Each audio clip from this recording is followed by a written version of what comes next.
आशिकी सबर तलब और तमन्ना बेताब। गालिब ने कहा था कि अगरचे तमन्ना बेताब होती है लेकिन इश्क सबर तलब काम है। बड़ी हद तक सियासत में भी यही कुलिया कार फरमा है। एक सियासतदान के लिए इंतजार करने का हुनर सीखना लाजमी है। बदकिस्मती से सियासत के मैदान में उतरने वाला क्रिकेट का बूढ़ा खिलाड़ी इमरान खान इस कुलिये से ना आशना निकला। नतीजतन आज अंजाम से पहले वो अंजाम को पहुंच रहा है।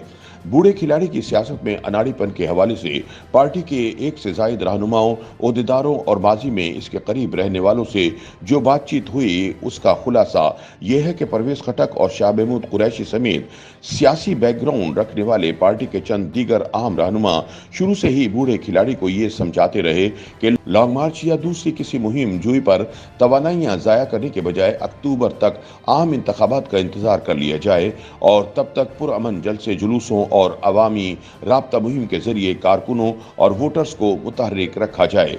मुतअद्दिद सर्वे पहले ही पीटीआई की मकबूलियत का ग्राफ ऊपर दिखा रहे हैं। चुनाचे मुतज़क्कर बाला सियासी हिकमत अमली इख्तियार करके आइंदा इंतखाबात में आसानी से क्लीन स्वीप किया जा सकता है। इसके लिए महज चंद माह सब्र करने की जरूरत है। बसूरत दीगर लॉन्ग मार्च जैसी मुहिम्मात के नतीजे में न सिर्फ कारकुनान थक जाएंगे बल्कि रियासती रद्द अमल से पार्टी को नुकसान पहुंचेगा और ऐसी सूरत हाल भी पैदा हो सकती है कि इंतखाबात ही हाथ से निकल जाएं। लेकिन बूढ़े खिलाड़ी को यकीन था कि लोग इसकी प्रस्तिश करते हैं और ये कि जब ये जुनून यानी कारकुनान सड़कों पर निकलेंगे तो हुकूमत और इस्टेब्लिशमेंट घुटने टेक देगी और वो इंतखाबात की तारीख लेने में कामयाब हो जाएगा। बूढ़े खिलाड़ी की यही सोच इसके इस्तराही और दीवानगी के फैसलों का सबब बनी और पार्टी के मोतदिल मिजाज रहनुमा हाथ मलते रह गए। पार्टी के इन चंद रहनुमाओं ने बूढ़े खिलाड़ी को ये भी समझाया था कि हुकूमत आखिर कब तक इलेक्शन से राह फरार इख्तियार कर सकती है। 6 माह, 1 साल, आखिरकार एक रोज इलेक्शन होने हैं और पीटीआई अपनी मकबूलियत के बलबूते पर मुखालिफिन को चित कर देगी। लेकिन बूढ़ा खिलाड़ी इंतजार पर आमादा नहीं था। इख्तिदार के जल्द हुसूल की इस तमन्नाए बेताब के जेर पहले इसने 2 लॉन्ग मार्च किए और दोनों नाकाम रहे। फिर इसने पंजाब और खैबर पख्तूनख्वा असम्बलियां तोड़ने का इंतहाई गैर दानिशमंदाना फैसला कर लिया। इसके इस फैसले की तायद करने वालों में फवाद चौधरी, हमाद अजहर और फर्रुख हबीब जैसे नातजर्बाकार पार्टी रहनुमा पेश थे। चौधरी परवेज इलाही ने भी चाहे अपनी वजारत आला को बचाने के लिए ही सही समझाने की कोशिश की, लेकिन बूढ़े खिलाड़ी की तमन्नाए बेताब के आगे इसकी ये काविश बेसूद रही। इस मौके पर चौधरी परवेज इलाही के साहबजादे मोनिस इलाही ने यह तारीखी ट्वीट की थी कि पंजाब असेंबली तहलील करने के बाद हमें छुपने की जगह नहीं मिलेगी और फिर ऐसा ही हुआ। गुज़िश्ता वर्ष अप्रैल में इख्तिदार से महरूम होने के बाद बूढ़े खिलाड़ी के अनाड़ी फैसलों ने आज इसे तन्हाई का शिकार कर दिया है। पार्टी टूट फूट का शिकार है। सफ़े अव्वल के तकरीबन सारे रहनुमा दागे मुफारकत दे चुके हैं। कारकुनान और पार्टी सपोर्टर्स बदतरीन मायूसी का शिकार हैं। बूढ़ा खिलाड़ी मकफात अमल के शिकंजे में है। उस पर और इसके अहम रहनुमाओं पर फौजी अदालतों में मुकदमात चलाए जाने की तैयारी की जा रही है। कारकुनों को खौफ का बुत तोड़ने का दर्स देने वाले बूढ़े खिलाड़ी के आसाब पर अब हर तरह का खौफ गालिब है। जवाल बड़ी जालिम चीज है।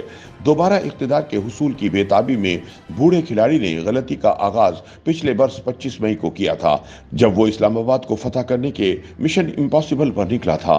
पेशावर में 22 मई को होने वाले कोर कमेटी के इजलास में इसके दाएं बाएं महमूद खान, परवेज खटक, शाह महमूद कुरैशी, फवाद चौधरी और दीगर बैठे थे, जबकि ये फैसला किया गया कि 3 रोज बाद हकीकी आज़ादी की जंग के लिए वफाकी दारुल हुकूमत की तरफ लॉन्ग मार्च होगा। इस मौके पर परवेज खटक वो वाहिद पार्टी रहनुमा थे जिन्होंने इमरान खान को इस मुहिम जोई से रोकने की कोशिश की थी, लेकिन खान के फैसले की तायद करने वाले चापलूस और खुशामदीद रहनुमाओं की सताइशी आवाजों में जहादीदा सियासतदान की कमजोर आवाज दबकर रह गई थी।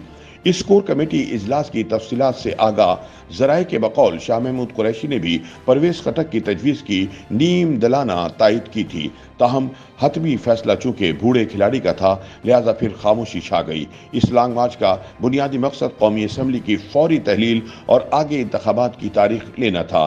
25 मई को बूढ़ा खिलाड़ी अपनी क़यादत में जत्था लेकर इस्लामाबाद की तरफ रवाना हुआ तो तवक्कुआत के बरक्स इंतहाई कम तादाद में लोग इसके काफिले में शामिल थे। फिर ये कि वजीर दाखिला राना सनाउल्लाह ने चंद हजार पर मुश्तमिल लॉन्ग मार्च के रास्ते मसदूद कर दिए थे। शिकस्त साफ दिखाई दे रही थी। चुनाचे बूढ़े खिलाड़ी ने इस्लामाबाद की हुदूद में दाखिल होने के बाद लॉन्ग मार्च खत्म करके 6 रोज बाद वापस आने का ऐलान कर दिया। इस अचानक ऐलान पर पार्टी कारकुनान भी हैरान रह गए थे। एक बदतरीन नाकाम लॉन्ग मार्च के 6 दिन बाद दोबारा इसी मिशन पर निकलना यकीनन एक नाकाबिले अमल टास्क था। ताहम बूढ़े खिलाड़ी की ख्वाहिश थी कि जून जुलाई में हकीकी आज़ादी के नाम पर दोबारा वफाकी दारुल हुकूमत पर धावा बोला जाए। ऐसे में परवेज खटक और शाह महमूद कुरैशी जैसे खाक सियासतदानों ने इन्हें रोकने की कोशिश की, लेकिन आखिरकार कोर कमेटी के इजलास में नवंबर 2022 में इस्लामाबाद की तरफ दोबारा लॉन्ग मार्च का फैसला हो गया। इस लॉन्ग मार्च के दौरान बूढ़े खिलाड़ी पर कातलाना हमला हुआ। किस्सा मुख्तसर ये लॉन्ग मार्च भी बुरी तरह फ्लॉप रहा। फिर बूढ़े खिलाड़ी ने पंजाब और खैबर पख्तूनख्वा असेंबलियां तोड़ने का फैसला किया और इस पर अमल दरामद भी हुआ, जिसके बाद जो कुछ हुआ वो अब तारीख का हिस्सा है और बताता है क्रिकेट का खिलाड़ी सियासत में किस बुरी तरह अनाड़ी साबित हुआ। YouTube पर गूगली न्यूज देखने के लिए youtube.com की सर्च बार में गूगली न्यूज टीवी टाइप करें। गूगली न्यूज के पेज पर सुर्ख रंग के सब्सक्रिप्शन वाले बटन पर क्लिक करना ना भूलिए। YouTube पेज पर अपलोड होने वाली वीडियो से बाखबर रहने के लिए बेल आइकन पर क्लिक कीजिए। आपको हर नई वीडियो के बारे में नोटिफिकेशन मौसूल हो जाएगा।